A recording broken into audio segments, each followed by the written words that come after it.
अब मैं जैसे शुरू किया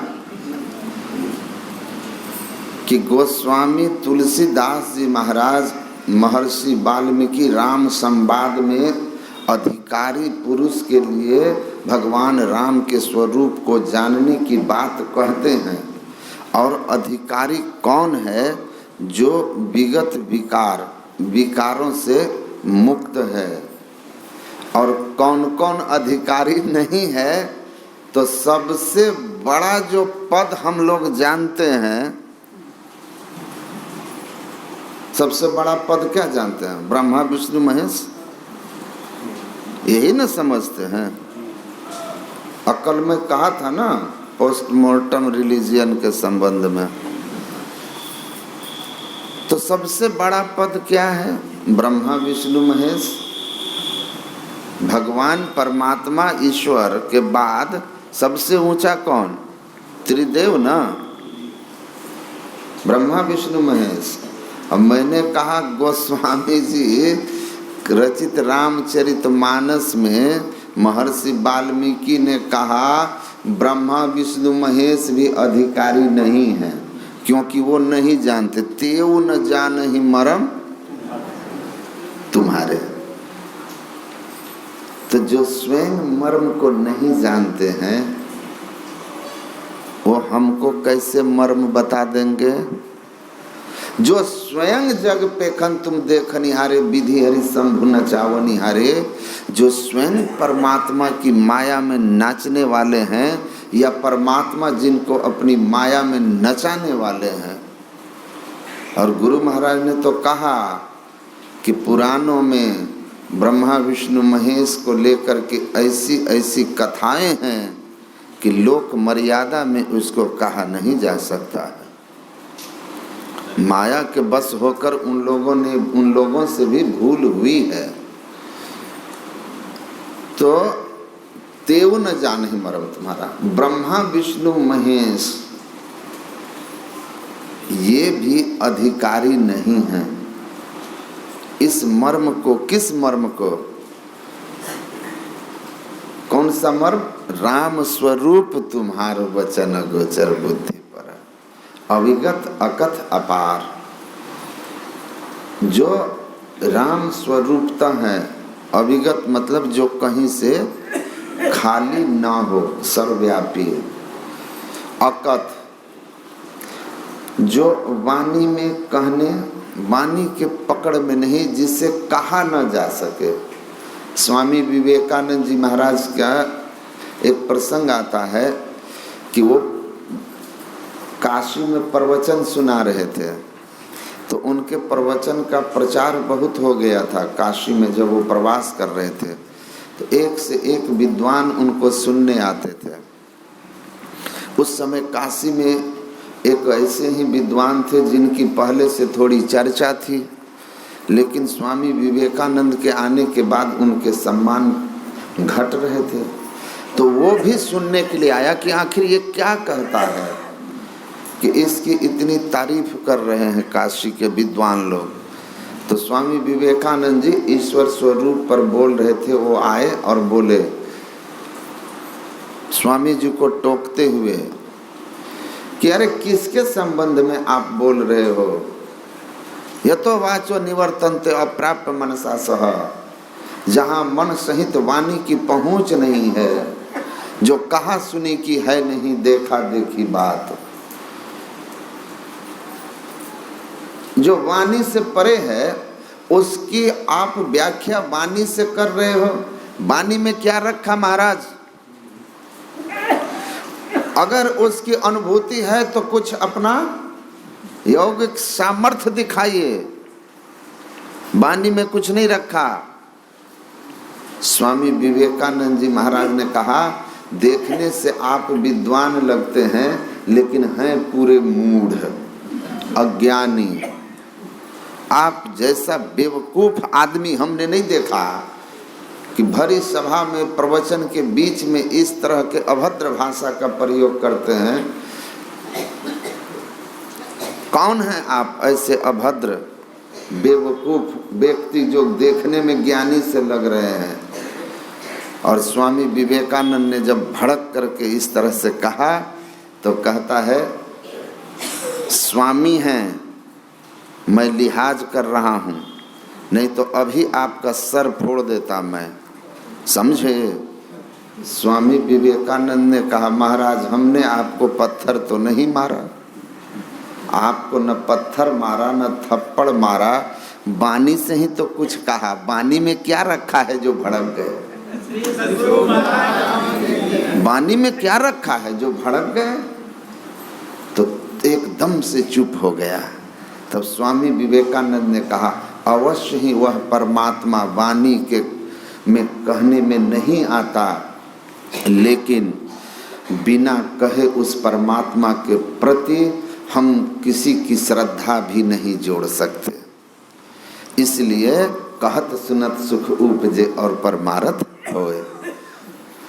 तो जो स्वरूप वाणी से परे है उसको वाणी में कहना अति आवश्यक है,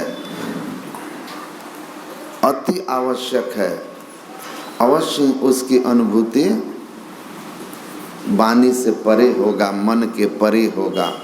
तो जिसके अधिकारी ब्रह्मा विष्णु महेश नहीं, उसका हमको अधिकारी बनना है।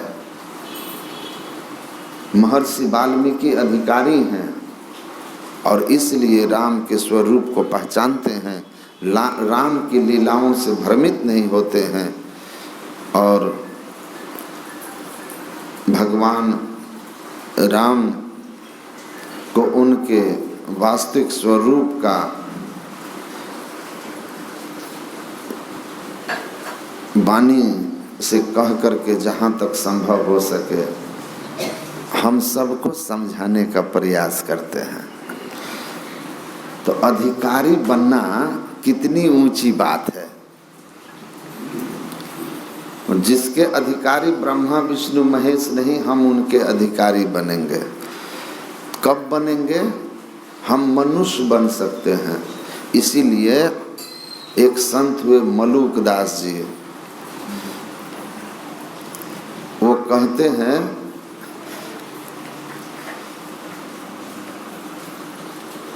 अब मैं अनुभव पद ही समाना।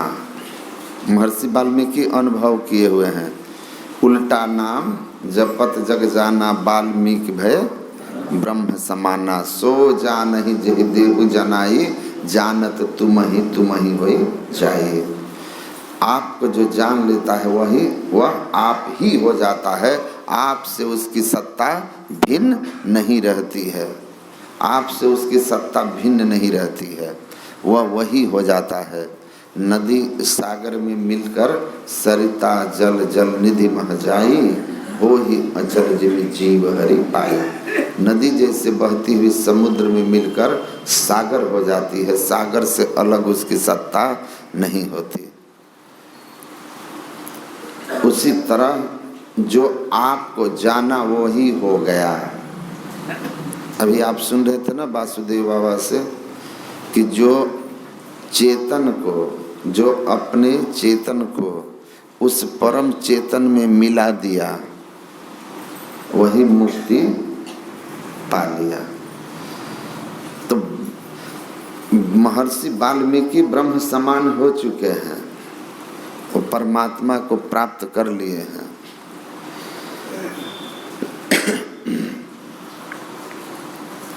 स्वयं परमात्मा ही हो गए हैं। तो ये जो अधिकारी होना है, विगत विकार, ये विगत विकार क्या है? विकार रहित होना। विकार क्या है जिससे हमको रहित होना है? तो संतों ने ऋषियों ने अलग अलग ढंग से इस बात को समझाया है। पहले गुरु महाराज से शुरू होते हैं। गुरु महाराज कहते हैं, चेतन आत्मा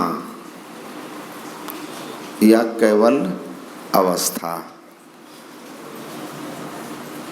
उसके ऊपर जड़ के 4 आवरण,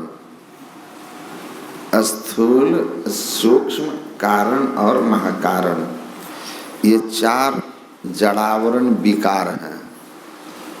जब दर्शन करना चाहिए तो दर्पण माजत रहिए, आ दर्पण में लागा काई तो दरस कहाँ थे पाई। गुरु महाराज कहते हैं चेतन आत्मा वह दर्पण है जिसमें 4 जड़ावरण का विकार है। और ये 4 जड़ावरण कहाँ तक हैं? जहाँ तक 3 गुण का पसार है। इसीलिए कहा आत्मा क्षेत्रज्ञ इति उक्तः संयुक्तः प्राकृतैर गुणैः तरेव तु विनिर्मुक्तः परमात्मेत्यो दाहृतः।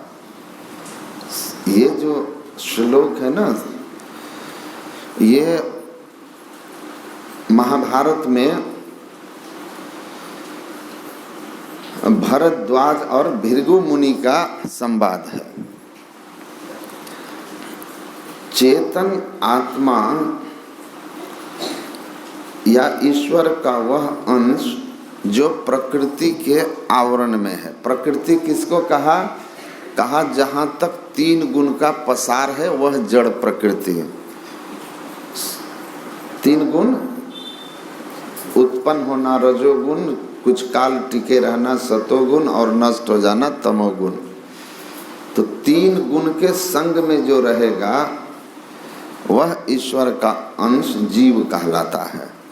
और घटमठ प्रपंचन जब मिटे नहीं अंश कहना चाहिए। 3 गुण का और 3 पर्दों का, अंधकार प्रकाश शब्द का पर्दा कहिए, चाहे सतरजतम 3 गुण का पसार का पर्दा कहिए, चाहे स्थूल सूक्ष्म कारण महाकारण 4 जड़ शरीरों का कहिए, एक ही बात है। त्रैगुणात्मिका मूल प्रकृति को पार करेंगे तो आप जड़ मंडल को पार करेंगे, तो जो जड़ मंडल का जो शब्द मंडल है उसको भी पार करेंगे, प्रकाश को भी पार कर जाएंगे, अंधकार को भी पार कर जाएंगे। अंधकार प्रकाश और सगुण शब्द मंडल तीनों को पार करेंगे। चेतन आत्मा मुक्त होगी, कैवल्य दशा में होगी। अब कैवल्य दशा में जब चेतन आत्मा होगी, ध्यान दर्पण गुण अध्यानी अंध जाने ना, गुरु भेद देवे अंजन करु हेरु ही नयन। गुरु महाराज कहते हैं ध्यान के दर्पण में ध्यान करने से चेतन आत्मा पर से जड़ावरण हट जाएगा, चेतन आत्मा कैवल्य दशा में होगी। जब कैवल्य दशा में हो गए तब आप विगत विकार जान अधिकारी, तभी आप अधिकारी होंगे। अब ब्रह्मा विष्णु महेश और देवों को छोड़िए, अब मैं अनुभव पद ही समाना। कहते मैं अनुभव के पद में हूँ। अनुभव मतलब जिसके लिए मैं स्वयं जिसको जानता हूँ, जिसके लिए मुझे किसी और के प्रमाण की जरूरत नहीं है, जिसका मैं स्वयं प्रमाण हूँ, मैं स्वयं प्रमाण हूँ। तो आत्मज्ञान में अनुभव होता है। कबीर साहब की वाणी में भी है, जब से अनुभव आग लगी अकस्मल सकल जरी तन भीतर ऐसी प्रेम पगी, बिनु मस लिखे कलम बिनु कागज आगम निगम तत्सारा, ब्रह्म निरूपणी भेद विचारे ज्ञान रतन की धारा। कबीर साहब कहते हैं जब अनुभूति की अग्नि प्रकट हो गई या अनुभव हो गया, चेतन आत्मा जड़ावरण से मुक्त होकर कैवल्य दशा में अधिकारी हो गई, उस दशा में क्या हुआ? कहते हैं कसमल सकल जरी तन भीतर, समस्त विकारों का अंत हुआ। जिसने जड़ावरण को पार कर लिया, काम क्रोध मोह मद माद द्वेष का सवाल ही नहीं है, सारे विकार समाप्त हो गए। कसमल सकल जरी तन भीतर शुद्ध स्वरूप अपना कैवल्य दशा में स्वयं की पहचान किया हमने। और कहते हैं सारा ज्ञान प्रकट हो गया। बिना मसी लिखे कलम बिनु कागज, कलम कागज कैसे, मसी कागज छुओ नहीं, कलम गहो नहीं हाथ। एक विद्यार्थी पूज्यपाद वर्तमान आचार्य श्री के ऊपर पीएचडी कर रहे। भागलपुर यूनिवर्सिटी के VC महोदय बोले कि इनका अपना लिखित कोई ग्रंथ तो नहीं है, इनके प्रवचनों का संग्रह है सब, तो स्वयं लिखित कोई ग्रंथ नहीं है, तो इन पर पीएचडी कैसे किया जा सकता है। VC साहब से एक छोटा सा सवाल किए कि अच्छा तो महोदय सबसे ज्यादा पीएचडी तो संत कबीर साहब पर हुआ, और उनका लिखित कौन सा ग्रंथ है, मसी कागज छुओ नहीं कलम गहो नहीं हाथ, तो उन पर कैसे पीएचडी हो गया।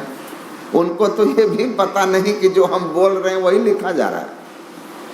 और महर्षि हरिनंदन जी महाराज तो मैट्रिक फर्स्ट डिवीजन पास हैं।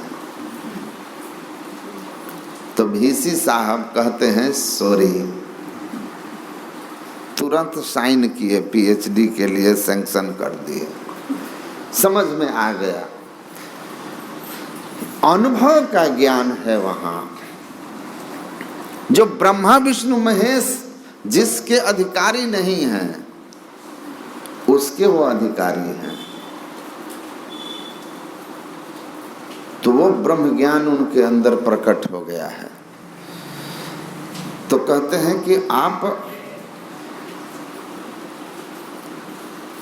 जड़ावरण से मुक्त होकर कैवल्य दशा में पहुंच करके अधिकारी बनते हैं, और ये दशा बिरला किसी को मिलता है। संत दरिया साहब कहते हैं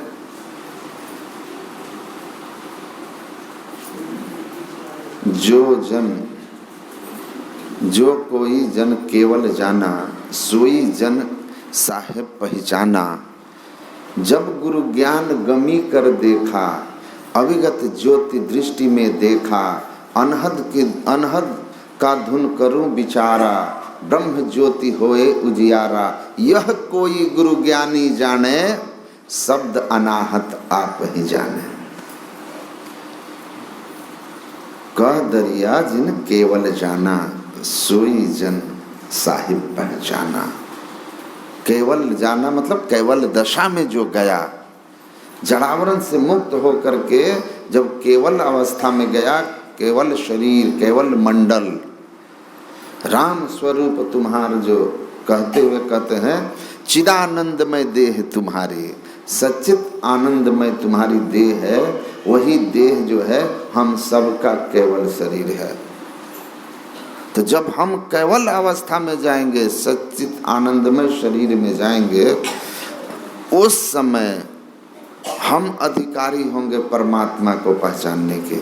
संत दरिया साहब कहते हैं जब गुरु ज्ञान गमी कर देखा, जब गुरु के ज्ञान से हमने अपने अंदर में गमन किया, गगन अंतर गगन गमन करे, जाय त्रिवेणु मजन करे, सहस निरंतर धरे ध्यान, नानक ऐसा ब्रह्म ज्ञान।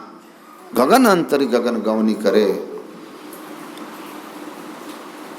हमारा जो अंधकार मंडल का आकाश, प्रकाश मंडल का आकाश, शब्द मंडल का आकाश, या स्थूल जगत का आकाश, उसके अंदर सूक्ष्म जगत का आकाश, कारण का आकाश, महाकारण का आकाश, तब कैवल्य का आकाश, और उसके बाद शुद्ध आत्म स्वरूप अनंत सत्ता।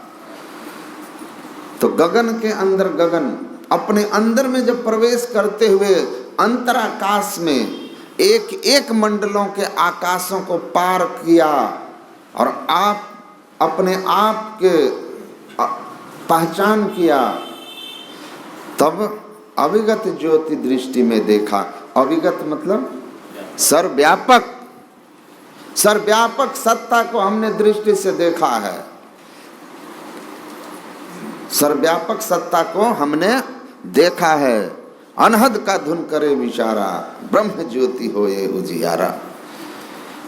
जब अनहद धुन का साधना किया, तब ब्रह्म दृष्टि प्रकट हो गई, और ब्रह्म ज्योति खुल गई अंतर में, निसी अंधियारी हदस भागी, सुखमनिया में मोरी नजर लागी। तो दिव्य दृष्टि और तब जाकर के अविगत को पहचानने वाली आत्मदृष्टि हमको प्राप्त हो गया। लेकिन यह कोई गुरु ज्ञानी बूझे, इस भेद को सब नहीं जानेंगे। ये तो पूरे और सच्चे संत सदगुरु जिनको मिल जाएंगे, बिन दया संतन की में ही जानना इस राह को, हुआ नहीं होता नहीं वह होनारा है नहीं। पूरे और सच्चे संत सदगुरु जब मिलते हैं तब यह भेद बताते हैं। मैं महर्षि हरिनंदन की ज्ञानप्रद कहानियां में एक प्रसंग आचार्य श्री का लिखा हूँ कि बहुत से सत्संगी लोग कुप्पा घाट आश्रम पधारे थे। उनमें से कुछ देवघर भगवान शिव को जल चढ़ा के लौटे थे। तो गुरु महाराज ने उन लोगों से पूछा कि आप कहाँ से आ रहे हैं? तो उन लोगों ने कहा कि देवघर गए थे। किस लिए? तो जल चढ़ाने। गांव घर के सब लोग जा रहे थे तो कहे चलिए चलिए, तो चले गए। तो गुरु महाराज ने कहा कि जहाँ आप लोगों का घर है धीमा, वहाँ भी तो बहुत पुराना शिव मंदिर है, धीमेश्वर महादेव जिसकी जहाँ उपासना हिरण्यकश्यप करते थे, धीमेश्वर महादेव की। तो हिरण्यकश्यप उपासना करते थे, बड़ी पुरातन शिव मंदिर है कि टूट गया? तो लोगों ने कहा कि है। तो गुरु महाराज ने कहा कि वहाँ के शिव जी कमजोर हैं या देवघर वाले मजबूत हैं? तो वो लोग चुप हो गए। पूज्यपाद आचार्य श्री के प्रवचन में है, वो पुस्तक में हमने निकाला के लिखा था। तो गुरु महाराज चुप होके कहते हैं, अफसोस है, वर्षों हो गए मुझे यह ज्ञान समझाते समझाते, लेकिन लोग समझ नहीं पाते या भरोसा नहीं कर पाते। जो युक्ति हम लोगों को मिली है, जो युक्ति हम लोगों को बाबा देवी साहब से मिली है, वो कैसे कहें कि हम दिए हैं? उस पर विश्वास करके आप अगर साधना घर में करें तो आपको भोला बाबा का दर्शन करने के लिए कहीं और नहीं जाना पड़ेगा। भोला बाबा आपको दर्शन देने और आपका दर्शन पाने आपके घर आ जाएंगे, आपके पास आ जाएंगे। श्री सद्गुरु महाराज की जय। आप इतने विशेष हो जाएंगे। ये ज्ञान आपको विगत विकार जान अधिकारी, आपको ऐसा अधिकारी बनाएगा कि आप जहाँ रहेंगे विश्व उपकार हित व्यग्र चित्त सर्वदा त्यक्त मद मनुकृत पुनराशि यत्र तिष्ठन्ति तत्रैव सर्वहरि सहित गच्छन्ति क्षीराब्धिवासी। आप इतने महान हो जाएंगे इस संतमत की साधना से कि आपके दर्शन करने के लिए तो ब्रह्मा विष्णु महेश भी आएंगे अपने अपने अर्धांगिनियों के साथ। ये ज्ञान इतना दिव्य और दुर्लभ है, ऐसा दिव्य और दुर्लभ ज्ञान जिस स्थिति में ब्रह्मा विष्णु महेश बनकर भी नहीं पहुंचा जा सकता, वह ज्ञान आप जान लीजिए कि ब्रह्मा विष्णु महेश और जितने देव हैं, सब देवन के भरम भुलाना अविगत हाथ बिकाना। पहला पद है देवी देवा, पहला पद यही है। दूजा तीर्थ नाई और चौथा जग में सब जग बंध्या। तीसरे पद में सब जग बंध्या, चौथा अपरंपारा। कोई कहे कि तीर्थ जाइए, कोई बतावे, कोई ठाकुर द्वार बतावे, अब परम ज्योति को देखो संतों, दूजा दरस न आवे। एक बार उस परम ज्योति का ज्ञान हो गया, फिर संसार में द्वैत नहीं रहेगा। आवागमन का संशय छूटा, काटी कर्म की फांसी, और दास मल्लू का यही जान के मित्र किया अविनाशी। किसको मित्र बनाया? उस अविनाशी परम सत्ता को, जिसका कभी नाश नहीं होता है, वही स्वरूप ब्रह्म का है, अविनाशी सत्ता। कहते उसको हमने मित्र बनाया है। बाकी ये जिधर देख रहे हो ना, ये सब देवन के भरम भुलाना। अरे काल के गाल बड़ा है रे मूर्ख, कांपत ब्रह्मा विष्णु महेश्वर। तुलसीदास लिखते हैं काल से तो ब्रह्मा विष्णु महेश डरते हैं रे भाई। आप उस काल से बचना चाहते हैं तो जो महाकाल है उसकी शरण में जाइए। जाको काल डराए ओट ताही का लीजे, काल की कहाँ बसाए भक्ति जो गुरु की कीजिए। गुरु स्वयं अविनाशी ब्रह्म से एक मेक होकर के अविनाशी ब्रह्म होते हैं। इसीलिए कहते हैं दास मल्लू का यही जानकर मित्र किया अविनाशी। तो ब्रह्मा विष्णु महेश समेत समस्त देवी देवता, उनकी स्थिति कहाँ है? सातों स्वर्ग की स्थिति कहाँ है? आप संत वाणी और सदग्रंथों को पढ़िए, साफ साफ लिखा है कि सहस कमल दल में, सहस कमल दल में। और सहस कमल दल के लिए मैं कल कहा था कि नीचे से देखिए तो आपको लगता है बड़ी ऊंची बात, और संतत्व की दशा में जाकर के देखिए तो सहस कमल दल पहला कदम है, जहाँ सभी देवी देवताओं का वास है। उसके अंदर बात त्रिकुटी शून्य महाशून्य भंवर गुफा हुटपु हो। कितनी ऊपर की अवस्था है संतत्व की अवस्था, कितनी ऊपर की अवस्था है कैवल दशा की अवस्था। तो ये कितने निम्न अवस्था में है। इसीलिए कबीर साहब कहते हैं वा घर खोजहु हो भाई, आ जा घर लक्ष्मी झाड़ू देते है। अब विष्णु करे रखवाली हो, आ जा घर ब्रह्मा बने टहलुआ, शिव जी करे कोतवाली हो। इंगला पिंगला वा घर नाही, आ सुखमन रह समाई है। आ कहे कबीर सुनो भाई साधो, अचरज कहलो ना जाई हो। अब समझिए आप कितना सौभाग्य हम लोगों का है कि जिस ज्ञान जिस स्थिति में ब्रह्मा विष्णु महेश नहीं पहुंच सकते, हम लोग गुरु महाराज की कृपा से एक न एक दिन पहुंच जाएंगे। आप लोगों को सुन करके एक छोटा सा प्रसंग है। पूज्यपाद आचार्य श्री के नाम में महर्षि लगा दिया लोग, पत्रिका रुक गया, 1 महीना छपा ही नहीं।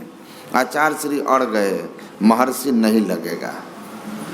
अब महासभा वाला कहे कि सब शताब्दी महाधिवेशन में हम लोगों ने महर्षि शब्द की घोषणा कर दी, अब नहीं लगाएंगे तो बेइज्जती हम लोगों की है।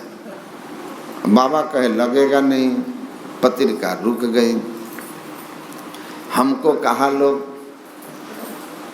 पूज्यपाद आचार्य श्री को बड़ा स्नेह रखते हैं मेरे प्रति और विश्वास भी है, और मैं कोशिश करता हूँ कि कभी मैं स्वार्थ में आकर कुछ भी ऐसा ना करूं कि उनके विश्वास को कभी चोट लगे।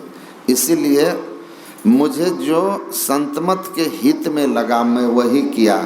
इसके बदले में चाहे जितनी हमको कोई कुछ कहा हो, हम कभी परवाह नहीं किए। केवल इस बात का ध्यान रखे कि गुरु महाराज की नज़र में कहीं हम स्वार्थी नहीं हों। बाकी दुनिया के बारे में छोड़ो, ये कल ये भी नहीं रहेंगे, हम भी नहीं रहेंगे, है ना। चोर चमार चंडाल कहे, कोई कहे हरि भक्त है भाई, आ कोई कहे ये तो नारी लुभानो, कोई कहे माया रति आई, निंदा करे वैसे निंद कराइए, स्तुति को न मनावन जाई, जो हम हैं हरि जानत हैं, अब रैन दिवस उनके गुण गाए। तो हम जो हैं ईश्वर जानते हैं, अगर हम बुरे हैं तो ईश्वर आप सब लोग हमको लिखकर सर्टिफिकेट दे दीजिएगा, ये भला है, वहाँ परमात्मा हमको नरक में बिना गए छोड़ेंगे नहीं। और आप सब मिलकर कह दीजिएगा ये गलत आदमी है, अगर मैं सही हूँ तो वो मुझको नरक जाने देंगे नहीं। श्री सद्गुरु महाराज की। तो मैं हमेशा यही कहता हूँ कि किसी को सफाई मत दो, अपने से पूछो मैं बुरा हूँ या नहीं, मैं गलत हूँ या नहीं हूँ, तो सुधार कर लीजिए, गुरु महाराज से क्षमा मांग लीजिए। क्योंकि हमको सफाई दे भी दोगे, हम मान भी जाएं, लेकिन इनके सामने आपकी कोई सफाई नहीं चलेगी, क्योंकि वो तो सब देख रहे हैं ना। इसीलिए तो हमको लोग कहे, आचार्य श्री के साथ में गार्डन है ना कुप्पा घाट का घूम रहा था, महामंत्री अध्यक्ष सब हमको कि बाबा देखिए पत्रिका छपवाइए, हम लोगों का भी इज्जत है। हम बोले तो घोषणा कराने के पहले बाबा से पूछ लेते। बोले पूछते तो पहले ही मना कर देते। अब हो गया तो हमको उसी समय फ़ोन आया, किसी का फ़ोन आया तो पूछा कि आप, हम बोले हेलो। तो जो फ़ोन किए थे ना वो उधर रहते हैं समस्तीपुर में, तो उनकी आदत है वो फ़ोन भी करेंगे और आपको बोल भी देंगे हेलो हाँ कौन। आपको फ़ोन किया, आप कहेगा हेलो तो कहेगा हेलो हाँ कौन। तो वो कहा कि हेलो हाँ कौन। तो जैसे हेलो हाँ कौन किया ना, तो हम बोले कि मैं महर्षि सत्य प्रकाश परमहंस जी महाराज। तो हम जब ये बोले तो सब लोग ठहाका मार के हंस दिए। आचार्य श्री हमको देख के हंसने लगे, कहते हैं क्या कि वाह बड़ा सुंदर नाम बोल लिए।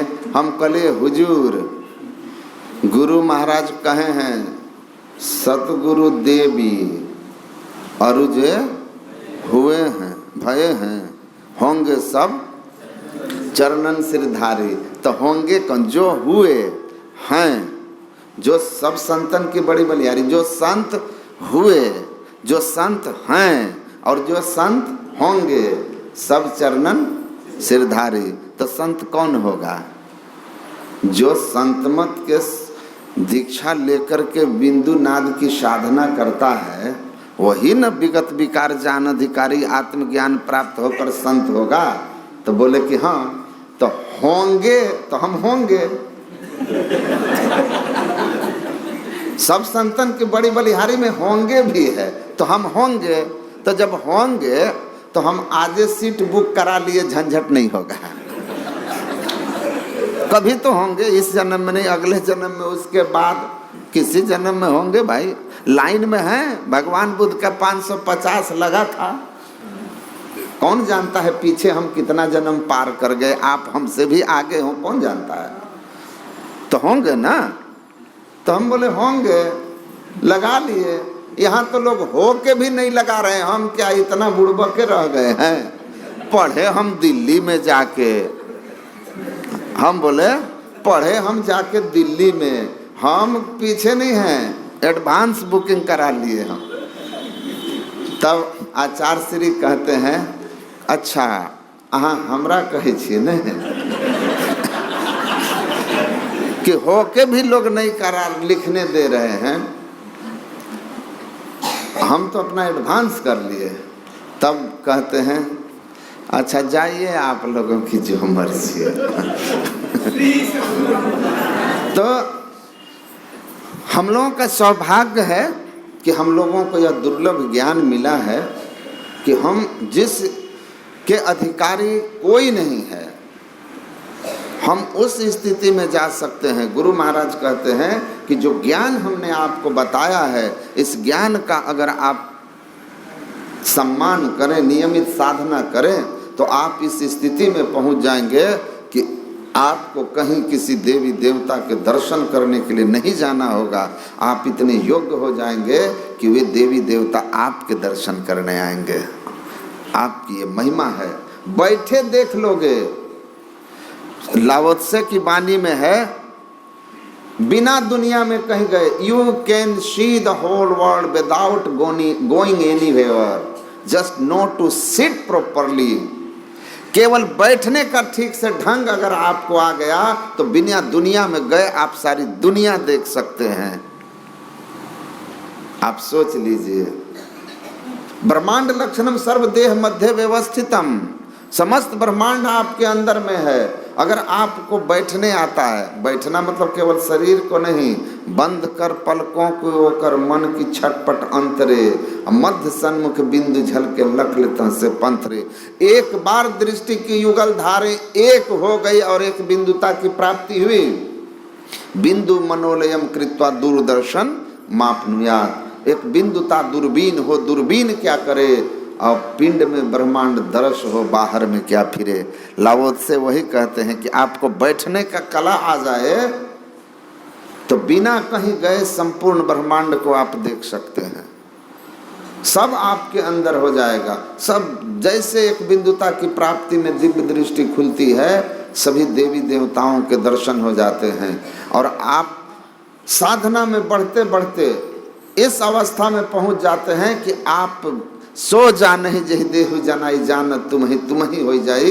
परम पुरुष की आरसी संतन ही की देह, आप परम पुरुष के प्रत्यक्ष सगुण साकार स्वरूप संत हो जाते हैं और आप इतने पावन होते हैं, इतने विशेष श्रेष्ठ हो जाते हैं कि आपके दर्शन करने देवी देवता आते हैं। महाभारत के 6वें खंड में एक प्रसंग है, प्रसंग बड़ा है, गुरु महिमा पर वो प्रसंग है, लेकिन मैं सीधा उसका संक्षिप्त बात कहता हूँ।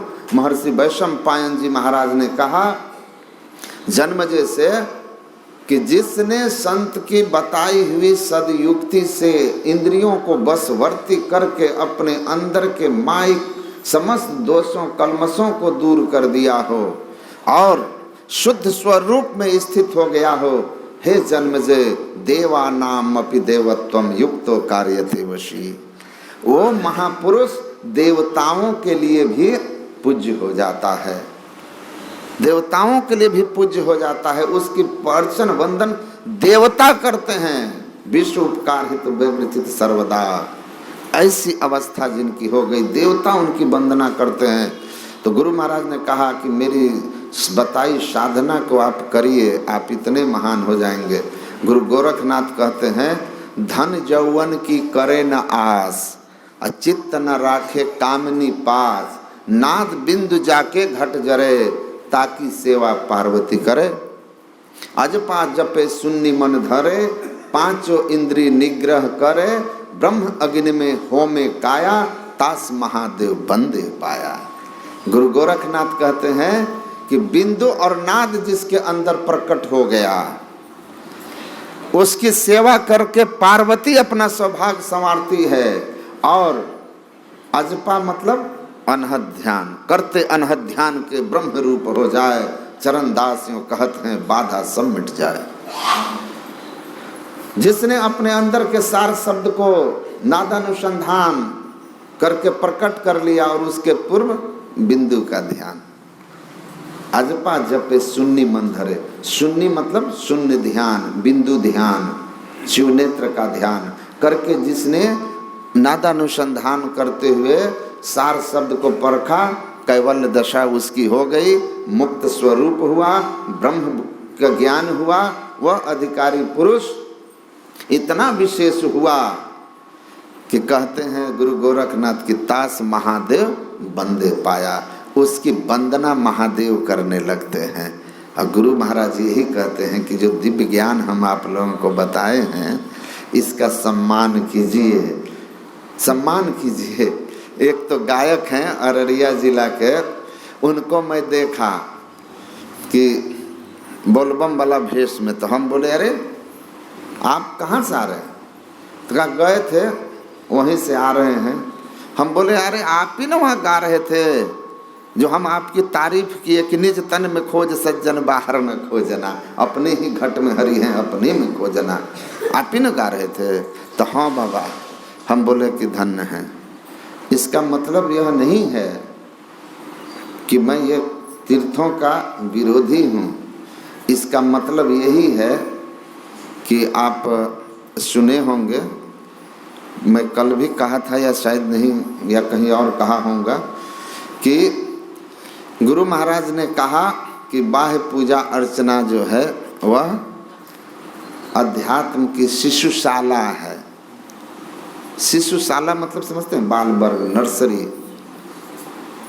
लेकिन जो ज्ञान हम लोगों को मिला है, हम ऊपर के क्लास में हैं, यूनिवर्सिटी में आ गए हैं।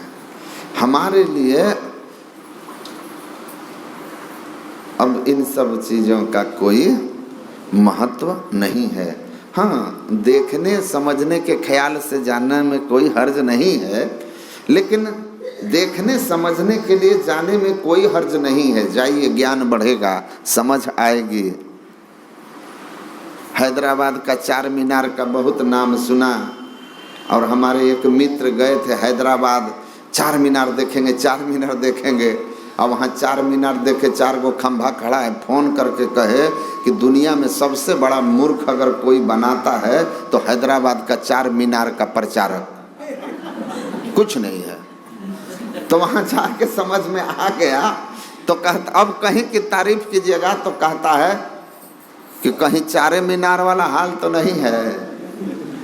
तो समझ में आता है, ज्ञान बढ़ता है।